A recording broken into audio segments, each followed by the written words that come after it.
At the moment, we're in Albert Studios, as you probably worked out from what you can see all around us. I've got Harry Vander and George Young for the first time in quite some time on television. How are you both doing?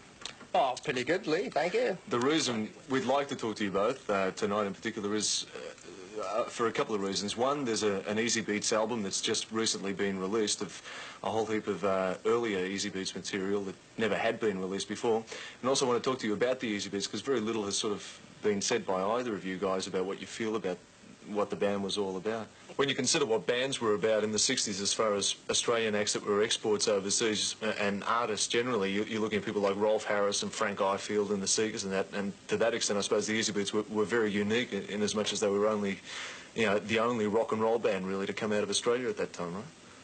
Yeah, well, I don't suppose you could really compare us to Frank Ifield. No, not really. And Rolf Harris doesn't come all that close either, does he? No, not really, no. But, it was quite exciting, you know, being young kids as we were. Yeah. And sort of doing what we like to do, play music and get up on stage and loon around and... Did you look at... And get paid for it as well at the same time. That sometimes we helps, thought it was a great laugh. Yeah. Did you sort of look at yourselves as an Australian outfit at the time? I mean, the nationalities of all of you are very non-Australian, but... Yeah, there was a little bit of sort of... Oh, it wasn't controversy, but there was a little bit of, how would you say...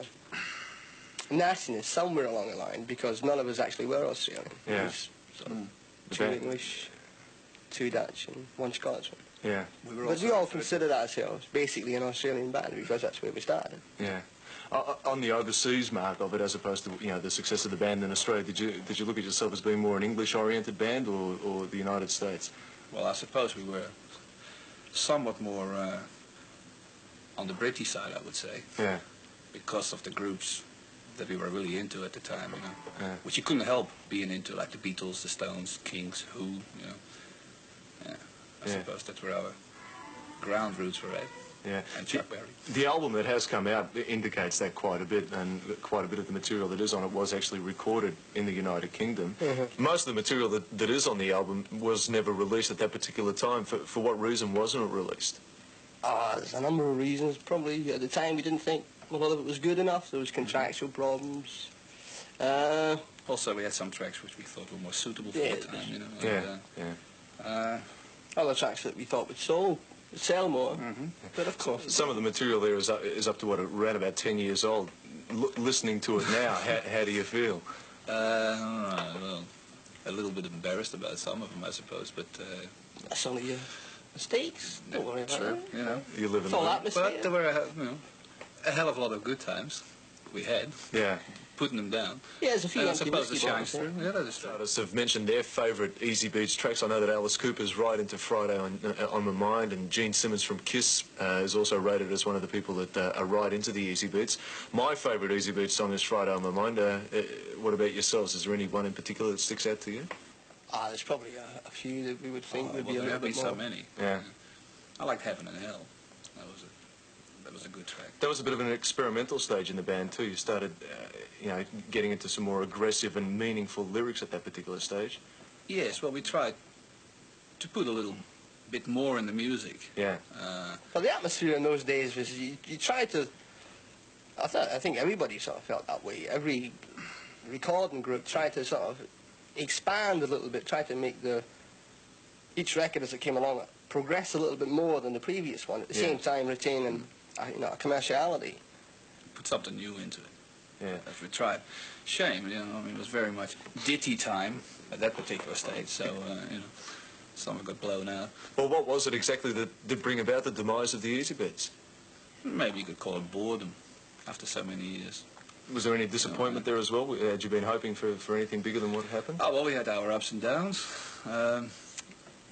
Not really. I think the band had probably sort of run its course. Yeah. Even if we had been successful, it probably would have wound up at the same time. Yeah.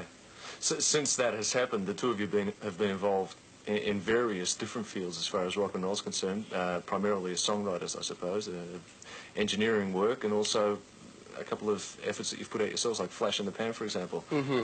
Any further Flash in the Pans coming up, or what? Well, occasionally there'll be tracks that'll come along when you know, that might sort of fit the Flash in the Pan image or sound. But you haven't got any, you know, definite plans for anything? there's a couple of tracks that we have right now that might be able to sort of fit, but our big problem is getting the time to finish them off. Actually, Yeah. That Flash in the Pan, the Hayes and Peter single was pretty big in Europe too, wasn't it? In Germany or somewhere? Yeah, it did quite well over there. I think it's still knocking around the charts in some countries over there too. Holland, Belgium, France, and all those places. Uh-huh. There was a bit of scuttlebutt about recently about an Easy Beats reunion maybe sometime next year. Who was that lying? Well, I don't know. Well, actually, a few people have approached us and asked us to sort of get on stage again for sort of one-off concerts and that sort of thing. And we would probably like to do one if we sort of sit down and had a good think about it. But as I said before, regarding Flash in the Pan, the big thing is time. Yeah. We never really have enough time to do all the things that we'd like to do. What are you devoting most of your time to at this stage? Taking a holiday. Oh. That's what we're devoting much of our time. Oh, well, we've been winding down a little over the last 2 months, I would say, so that we can take off a few weeks. That is, we better, before we drop in our tracks. Is it mainly So, the writing of songs that keeps you occupied, or what? Well, see, we were That's one involved part of it. we're involved with a few other artists, and it's not so much us that would suffer if we, just take a break whenever we feel like it. It's the other people. It's, these acts, they've got to be kept on the road and kept recording and so on. So we've got to think of them. Yeah. To keep them happening as much as we can. Oh, well, I hope you have a pleasant break when you do take it. Thank you, Lee. Don't break for too long, and maybe, just maybe, next year we may see the Easy Beats for a once-er. Who knows? Yeah, maybe for a once.